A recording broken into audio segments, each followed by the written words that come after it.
The indigenous peoples of North America, commonly referred to as Native Americans, encompass a vast array of cultures, languages, traditions, and geographic settlements. The cultural and geographic diversity among Native American tribes is deeply influenced by the continent's varied landscapes, from the arid deserts of the Southwest to the dense forests of the Northeast, and from the rolling plains of the Midwest to the frigid tundras of the Arctic.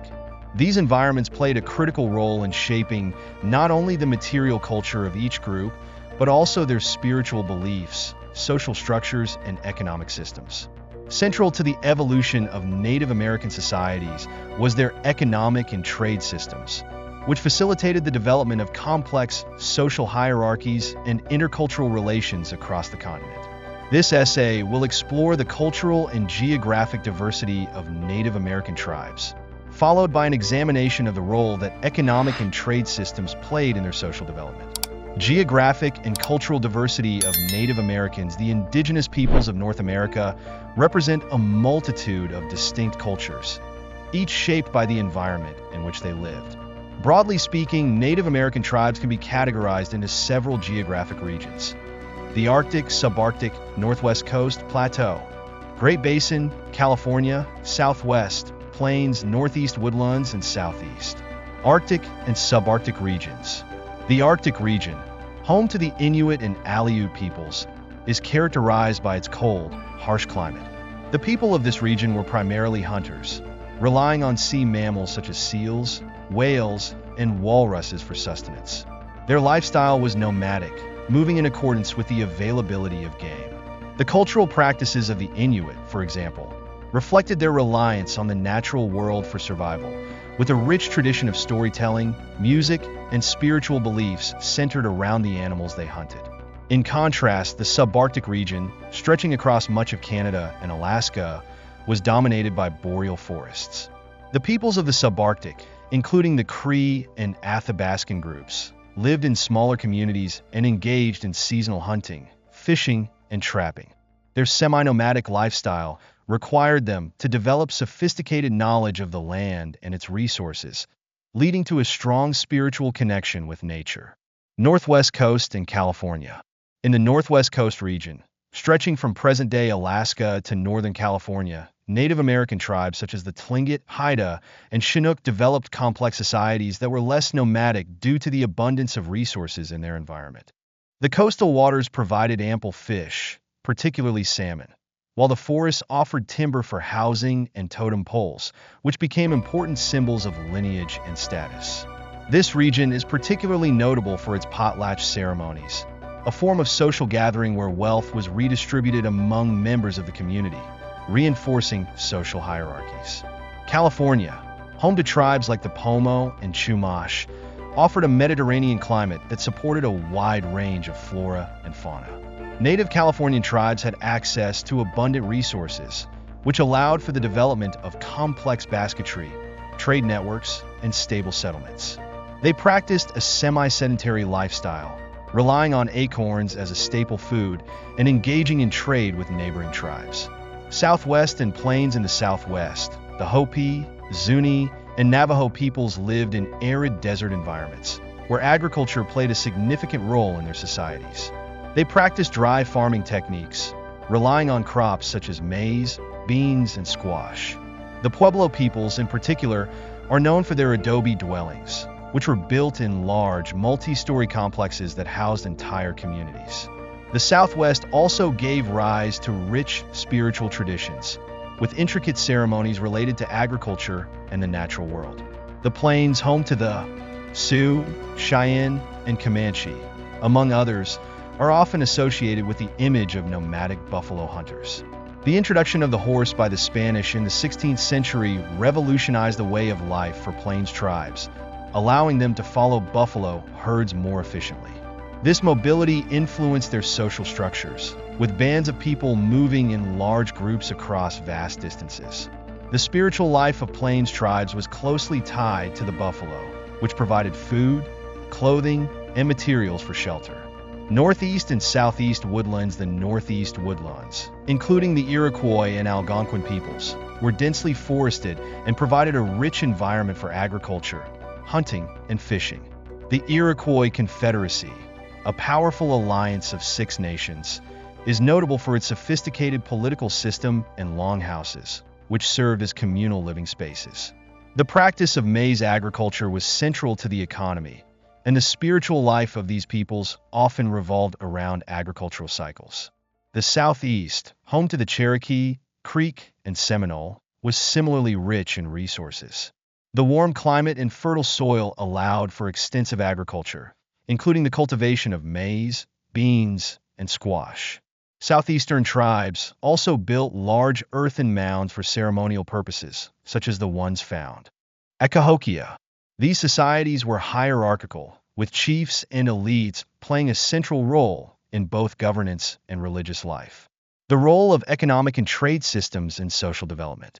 The economic systems of Native American societies were deeply intertwined with their cultural and social development. The diversity of environments across North America necessitated different economic practices, which in turn shaped the way tribes interacted with one another. While some groups were primarily hunter-gatherers, others practiced agriculture, and many engaged in trade networks that spanned great distances. Trade was not merely an economic activity, but also a social one, helping to forge alliances, establish peace, and create complex social hierarchies. In many Native American societies, subsistence economies were the norm, with people relying on hunting, fishing, and gathering for survival. These activities were often communal, with members of a tribe working together to ensure that everyone had enough food. This communal approach to resource management fostered a sense of unity and cooperation within tribes. Agriculture played a crucial role in the development of more complex societies, particularly in regions like the Southwest and Southeast. The cultivation of maize, beans, and squash, known as the Three Sisters, allowed for surplus food production, which, in turn, supported larger populations and more permanent settlements. The storage of surplus crops also enabled the development of social stratification, as some individuals accumulated more wealth than others. Trade networks were vital to the social and economic development of Native American societies. These networks spanned vast distances, allowing for the exchange of goods, ideas, and cultural practices between tribes. For example, the Hopewell culture, which flourished in the Midwest from around 200 BCE to 500 CE, is known for its extensive trade network that reached as far as the Gulf Coast and the Rocky Mountains. The Hopewell exchanged goods such as copper, shells, and obsidian, which were used to create intricate jewelry, tools, and ceremonial objects. In the plains, trade routes facilitated the exchange of horses, buffalo hides, and other resources between tribes. The Comanche, for instance, became dominant traders of horses, which were in high demand among other plains tribes. This trade not only bolstered the economy, but also strengthened the social and political power of the Comanche. The coastal tribes of the Pacific Northwest developed a unique system of wealth redistribution through potlatch ceremonies. These gatherings allowed chiefs to demonstrate their wealth and status by giving away goods to their community, thereby reinforcing social hierarchies. The potlatch system was deeply connected to the economy, as the ability to host a potlatch depended on the accumulation of surplus resources, often obtained through trade. The arrival of European settlers in the 15th and 16th centuries had a profound impact on the economic and social systems of Native American tribes. The introduction of European goods, such as metal tools, firearms, and textiles, created new trade opportunities but also disrupted traditional economies. For example, the fur trade became a major economic driver in the Northeast and Great Lakes regions, with tribes like the Huron and Algonquin trading furs with European settlers in exchange for goods. However, European contact also brought devastating consequences, particularly in the form of diseases that decimated Native American populations. The loss of life, combined with the encroachment of European settlers on native lands, led to the breakdown of many traditional economic systems. In some cases, tribes were forced to adapt to new economic realities, such as the shift from subsistence farming to wage labor on European plantations. The economic systems of Native American societies were closely linked to their social and political structures. In many cases, the Accumulation of wealth through trade or agriculture led to the development of social hierarchies, with chiefs or elites controlling the distribution of resources. This concentration of power allowed for the establishment of more complex political systems, such as the Iroquois Confederacy, which governed through a council of chiefs representing different nations. Trade also played a crucial role in diplomacy and conflict resolution. Many tribes used trade as a means of establishing peace with neighboring groups, exchanging goods to symbolize mutual respect and cooperation. In other cases, trade networks were disrupted by warfare, as tribes competed for control of valuable resources or sought to protect their economic interests. The cultural and geographic diversity of Native American societies is a testament to their ability to adapt to a wide range of environments across North America. From the nomadic hunters of the Arctic to the agriculturalists of the Southeast, each tribe developed unique economic and social systems that reflected their relationship with the land. Central to the development of these societies was the role of trade, which facilitated not only the exchange of goods, but also the growth of complex social hierarchies and political systems. While the arrival of European settlers brought significant challenges to Native American economies, the legacy of their trade networks and economic practices continues to shape the cultural landscape of North America today. The Inca Empire, which flourished in the Andean region of South America, developed remarkable agricultural techniques to cope with the challenging terrain of their environment. One of the most significant innovations of the Inca civilization was terrace farming, a practice that transformed the rugged mountainsides into fertile farmland. These terraces not only allowed for the cultivation of crops in areas where traditional farming would have been impossible, but also helped conserve soil and manage water resources efficiently.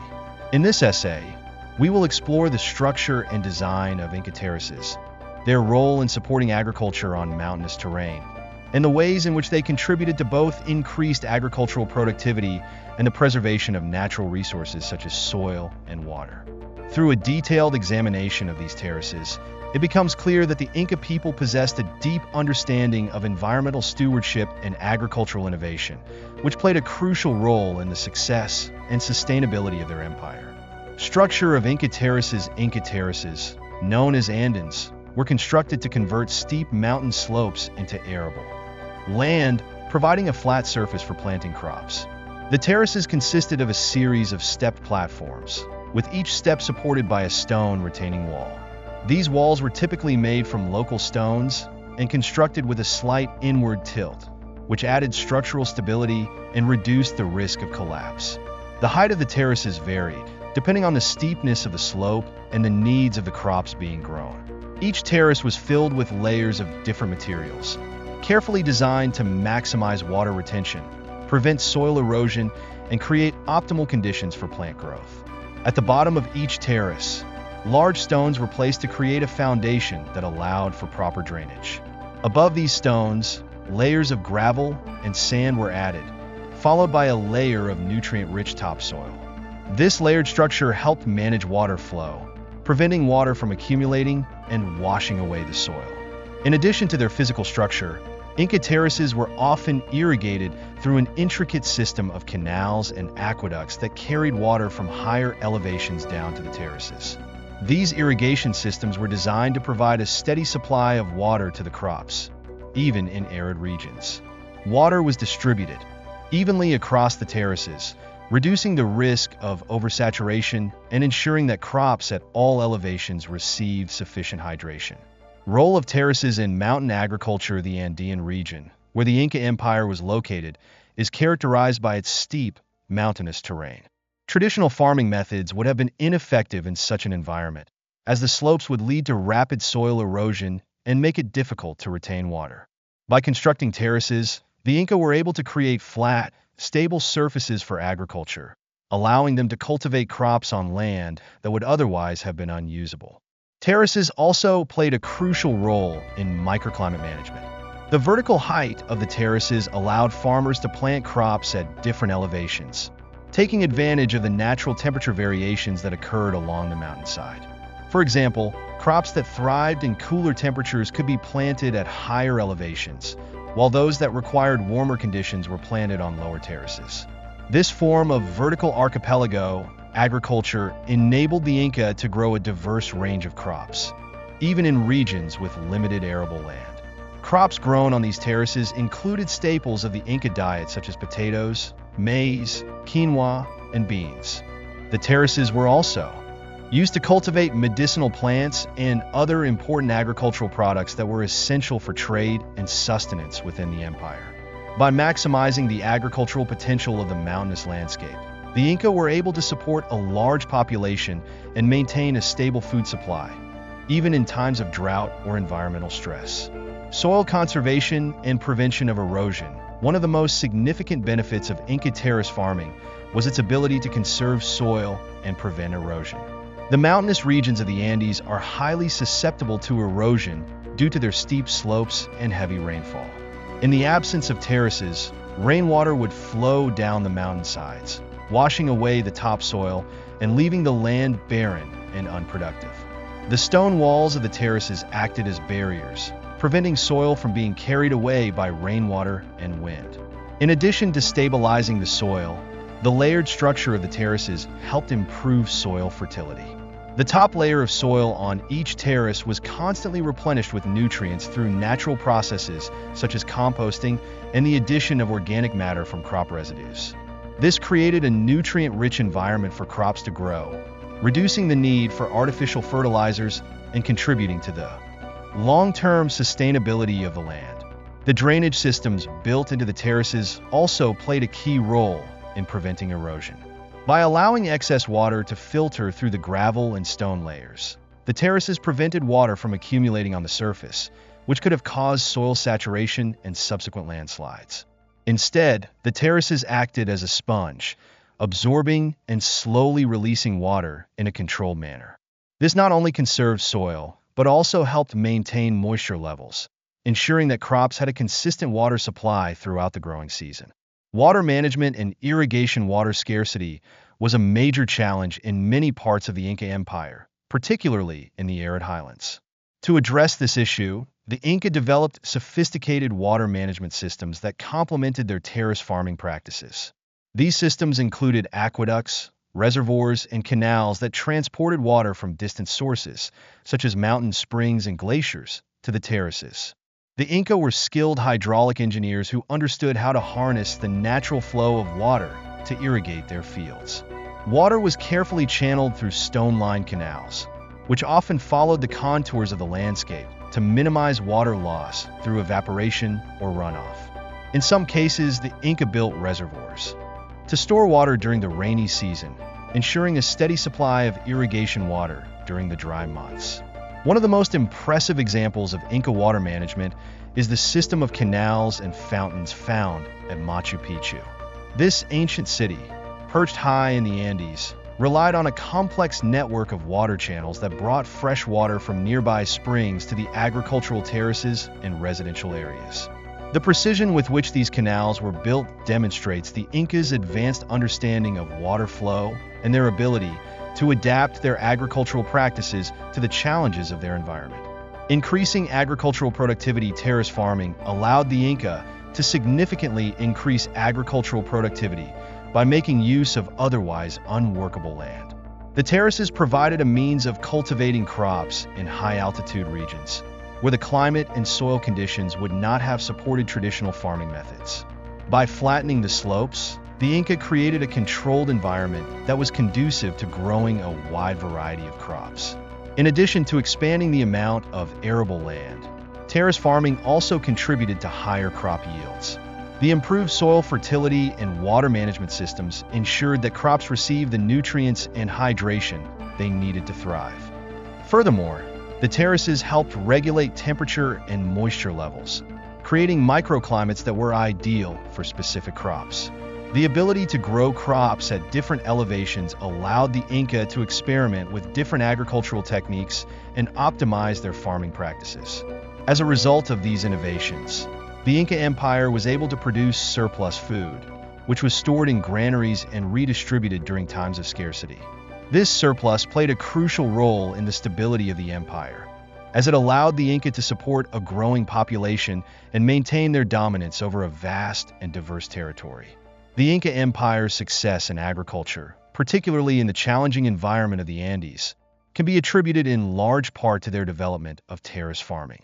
These terraces were not only an ingenious solution to the problem of farming on steep mountain slopes, but also a testament to the Incas' deep understanding of environmental stewardship and sustainable agricultural practices. By constructing terraces with stone retaining walls, layered soil structures, and sophisticated irrigation systems, the Inca were able to increase agricultural productivity, conserve soil, and manage water resources effectively. Their ability to adapt their farming methods to the harsh Andean environment ensured the long-term sustainability of their agricultural systems and contributed to the prosperity of their civilization. Today, many of these terraces remain in use, a lasting legacy of the Incas' ingenuity and resilience. The lessons of Inca terrace farming continue to inspire modern agricultural practices, particularly in regions where soil conservation and water management are critical to the sustainability of farming in mountainous or arid environments. Native American agriculture is a testament to the ingenuity and adaptability of indigenous peoples across diverse and often challenging environments. Over thousands of years, Native Americans developed intricate farming systems and techniques, many of which are still studied and admired today for their sustainability and efficiency. Among the many innovations were sophisticated water diversion methods from rivers and lakes to farmland, as well as the construction and use of chinampas or floating gardens to maximize food production. This essay delves into these agricultural practices, focusing on how water management and the use of chinampas contributed to the survival and prosperity of Native American communities. In arid and semi-arid regions of what is now the southwestern United States, water management was crucial for agricultural success. Native American communities in these regions, including the Hohokam, ancestral Puebloans, and Mogollon, relied heavily on irrigation systems to divert water from rivers, lakes, and natural springs to their fields. These irrigation methods allowed them to cultivate crops in otherwise inhospitable landscapes, ensuring food security even during droughts. One of the most well-known examples of Native American water diversion methods is the extensive canal system developed by the Hohokam people, who inhabited the area around modern-day Phoenix, Arizona. The Hohokam civilization thrived between 200 and 1450 CE and created one of the most sophisticated and extensive irrigation networks in North America.